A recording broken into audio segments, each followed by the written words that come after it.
In 1852, a remarkable manuscript was discovered by a Capuchin monk in the highlands of Ethiopia. The text told of a man named Zera Yaqob, born in the land of the priests of Aksum, educated by traditional Ethiopian scholars and driven from his home by the conflict that broke out between the two groups. Zera Yaqob was an Ethiopian philosopher from the city of Aksum in the 17th century. His 1667 treatise, developed around 1630 and known in the original Guizi language as the Hat-Ada Inquiry, has been compared to René Descartes' Discours de la Méthode. For centuries, Guizi texts had been written in Ethiopia. Yaqob was born into a farmer family near Aksum in northern Ethiopia, the former capital of Ethiopia under the ancient kingdom of Aksum. Yaqob's name means the seed of Jacob. Zer is the Guizi word for seed. Although his father was poor, he supported Yaqob's attendance of traditional schools, where he became acquainted with the Psalms of David and educated in the Ethiopian Orthodox Christian faith. He was denounced before Emperor Solomonic, who had turned to the Roman Catholic faith and ordered his subjects to follow his own example. Refusing to adopt the Catholic faith, Yaqob fled into exile with some gold and the Book of Psalms. On the road to Shua in the south, he found a cave at the foot of the Tigris River and lived in it as a hermit for 2 years, praying and developing his philosophy. He wrote of his experience, "I have learnt more while living alone in a cave than when I was living with scholars. What I wrote in this book is very little, but in my cave I have meditated on many other such things." After the death of the emperor, Solomonic son Phasilides, a firm adherent of the Ethiopian Oriental Orthodox Church, took power, expelling the Jesuits, and extirpated the Catholic faith in his kingdom in 1633. Yaqob left his cave and settled in Emphras. He found a patron, a rich merchant named Habta Egziaber, known as Habtu, and married a maid of the family. Yaqob became the teacher of Habta's 2 sons, and at the request of his patron's son Valda Haywat, Yaqob wrote his famous 1667 treatise investigating the light of reason.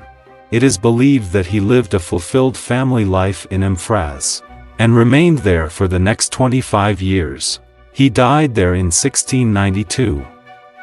Yaqob's year of death was recorded by Valda Haywat in an annotation to the treatise. Zera Yaqob's inquiry goes further than these former texts, as he argues in following one's natural reasoning instead of believing what one is told by others.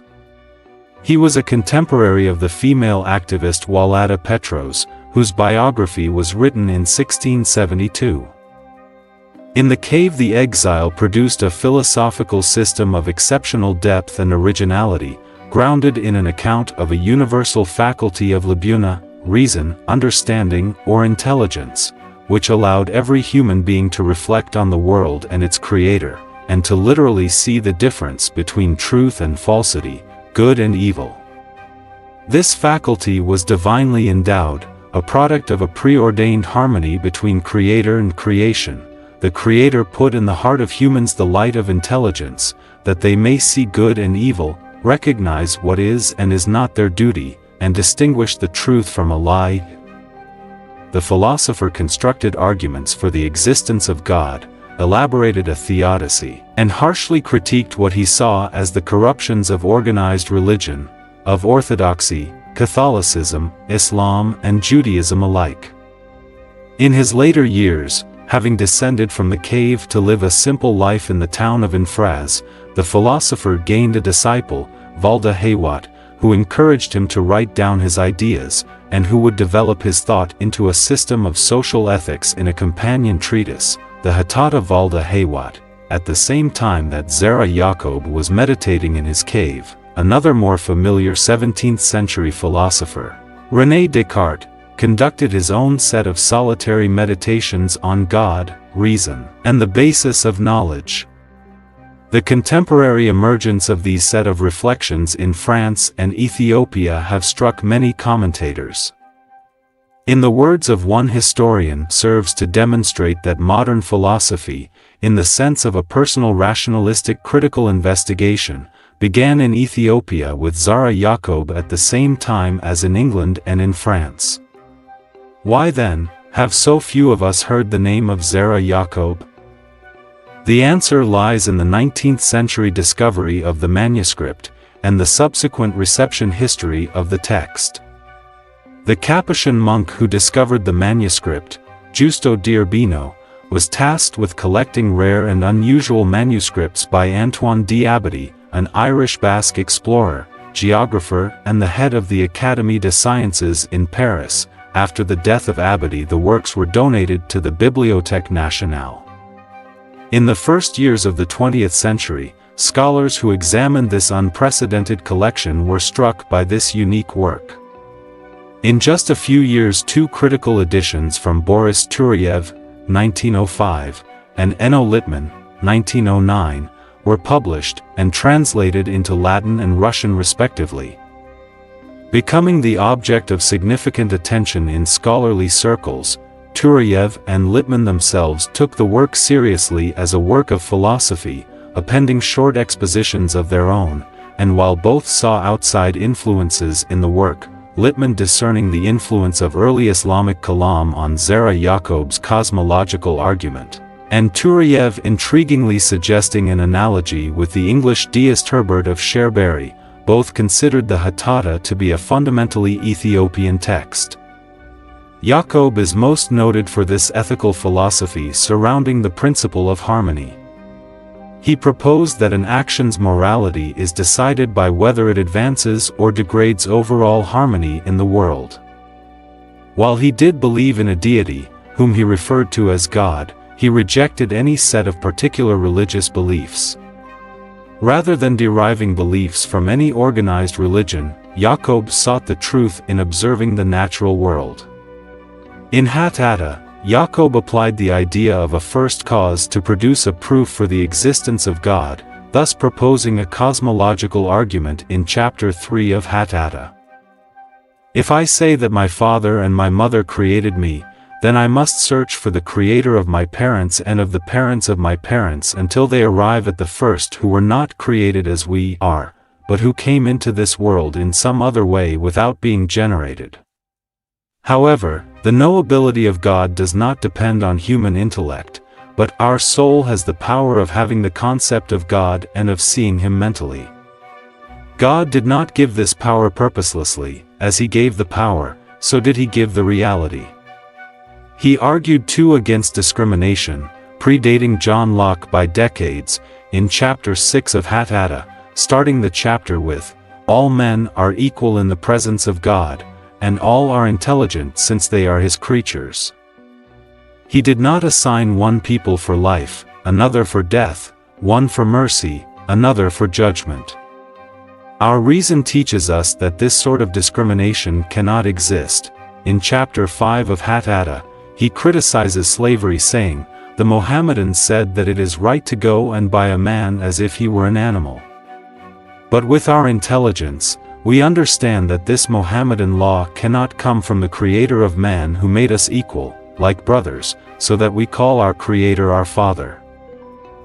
At the time, slavery was widely practiced in Ethiopia, but just as the Hattata was gaining broader interest, in 1920 an article appeared in the journal Asiatique by the Italian Orientalist Carlo Conti Rossini, arguing that the work was a forgery, whose author was none other than its the supposed discoverer, Giusto di Urbino. Conti Rossini's argument was full of philological rigor, but also cultural speculation. The authorship of the Hattata was challenged by Carlo Conti Rossini in 1920, who claimed it was forged by Father Giusto di Urbino, an Italian scholar who worked in Ethiopia. The arguments are extrinsic, based on the manuscript's recent age, his knowledge of Ethiopic language and culture, the information on Islam also being known by di Urbino, and the fact that he discovered the two extant manuscripts. In 1934, Eugen Mitwach put forward linguistic arguments for the inauthentic nature of the Hattata, and scholarly interest in the work waned. Amsalu Aklalu and Otto Alamayahu Moggs argued for the authenticity of the work, based on its non-religious contents, sentence structure, and the particularity of the Guizi used. Claude Sumner wrote in favor of the inquiry's authenticity in 1976 with statistical evidence showing the duality of authors in their differing biblical quotations, using 5 newly found letters of D'Urbino in Rome. Sumner also argued that his knowledge of Guizi was worse than originally presented, and that he did not share the ideas of the Hatatta at the time he was supposed to have written it. Ideas as those of Zera Yaqob would not be expected in Ethiopia, where faith and Byzantinism of the interpretations of the Holy Scriptures seemed to oppose an insuperable barrier to free thinking, whose blossoming over there we would not even know, as it were, how to imagine, while Turayev and Littman tried to account for this singularity by identifying external influences. Conti Rossini claimed that the text could only come from outside the Ethiopian tradition entirely, from the influence of a more civilized agency. Real philosophy, he suggested, was impossible in Ethiopia. This explained how the text appears to anticipate Enlightenment ideas or to mirror Descartes. The true author of the text had read them in 19th-century Europe. Eventually scholars in the burgeoning field of Ethiopian studies became convinced that the work was a forgery. A new consensus was established and the Hatatta fell into obscurity. The answer, then, to why you have not heard of Zera Yaqob is that he did not exist. The Hatatta is not the first work of African philosophy, not the jewel of Ethiopian literature, but an intricate and elaborate forgery, by a lonely monk in a foreign land, or is it?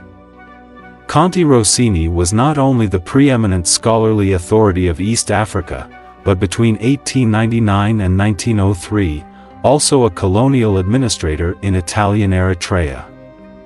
In the early 30s he published an article arguing that Ethiopia was incapable of civilizational progress, and that it therefore could, indeed should, be colonized by a civilizing power.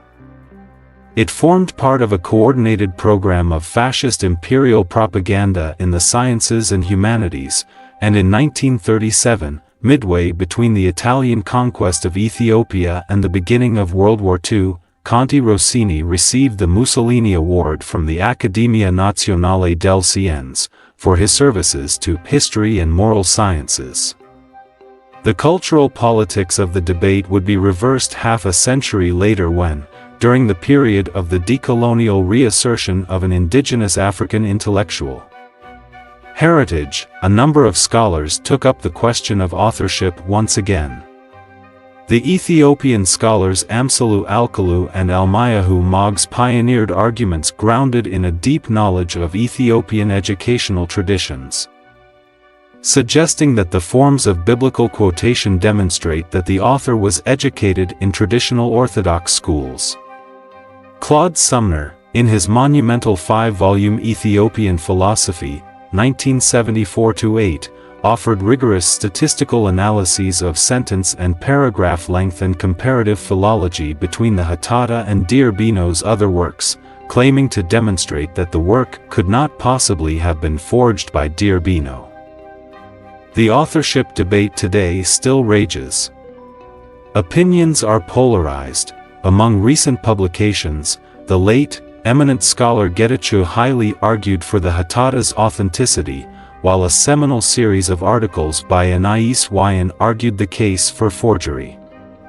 Ongoing work, including a new translation by Ralph Lee, Wendy Belcher and Mihari Werku and an edited volume from Jonathan Ejid, Fazil Maroi and Leah Cantor will provide yet new perspectives on the Hatatta.